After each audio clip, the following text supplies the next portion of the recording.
Ever looked at a Linux program and wondered, how does the same app speak French, German, Japanese all from one codebase? Or maybe you've seen these PO files, those .mo files, and you're like, what am I even looking at here? Yeah, I've been there. If you ever tried to read the actual Gettext documentation, I mean, it's thorough. It's it's thorough, but it's not exactly built for someone who just wants to understand the thing and move on. Today we're fixing it. Gettext. This is Gettext. And by the end of this video, you are going to understand exactly what internationalization is, why Gettext exists, and how all the pieces, the plot files, the PO files, the MO files, how they all fit together. No confusing documentation. Just the concepts explained clearly. Welcome back to the channel. This is episode 1 of full series mastering Gettext on Linux.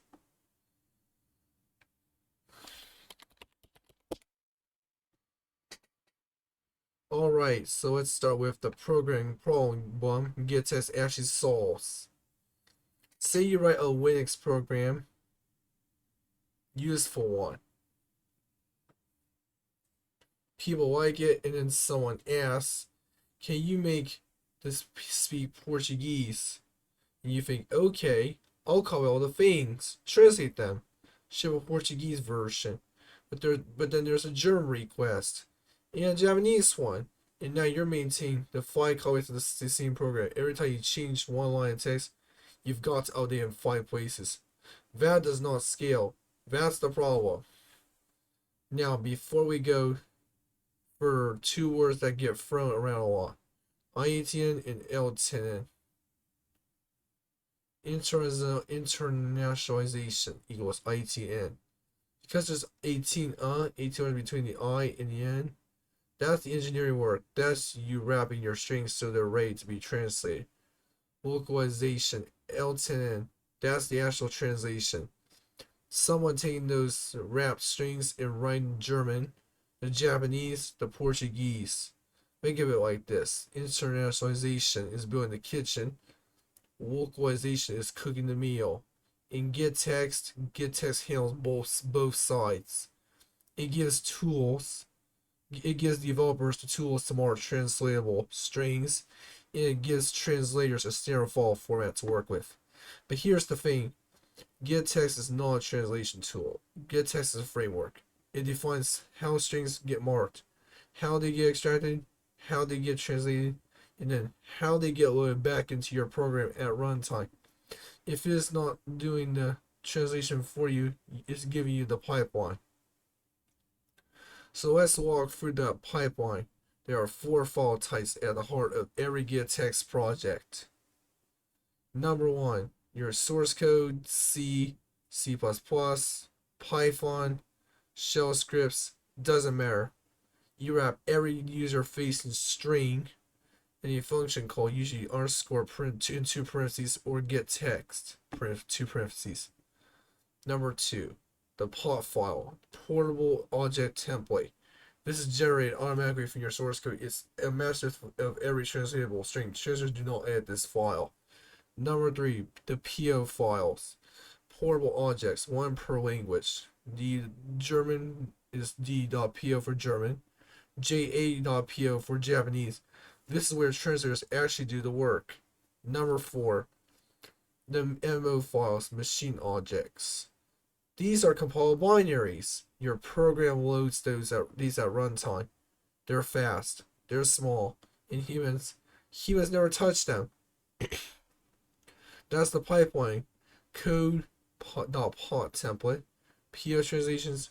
.mo binaries. Your program reads the .mo file. Done. Let me show you what this looks like for real. Quick example. But here's a tiny C program. Prints hello world. But instead of printf hello world, you write printf underscore to one web parenthesis underscore hello world in strings, and then 2 right parentheses. That underscore function, that's Gettext. run as gettext.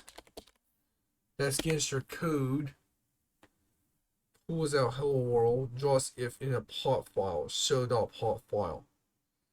Translator calls that to es.po, writes hello mondo, compiles to es.mo. And now when a Spanish user runs your program, they see hello mondo. Same code, same binary, different language. That's it. Now, if you're new to this, you might be thinking, this sounds complicated, or maybe this is only for huge projects. GNOME, KE, that kind of thing. It's not. Gettext is only painful when it's taught wrong. You do not need to memorize every command. You do not need to understand every flag on day one. In this series, we're going step by step, extracting strings, set translations, handling portals, which, yeah, portals get wild, weird. Compiling, debugging, one skill per video.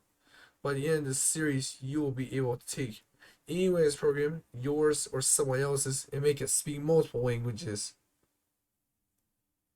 But next episode, we're going hands on. I will show you how to set Gettext in your system, mark up a real C program, extract your first .pov file, no theory, just your first working internationalized program. If you've ever struggled with Gettext documentation, honestly, who hasn't? Drop a comment.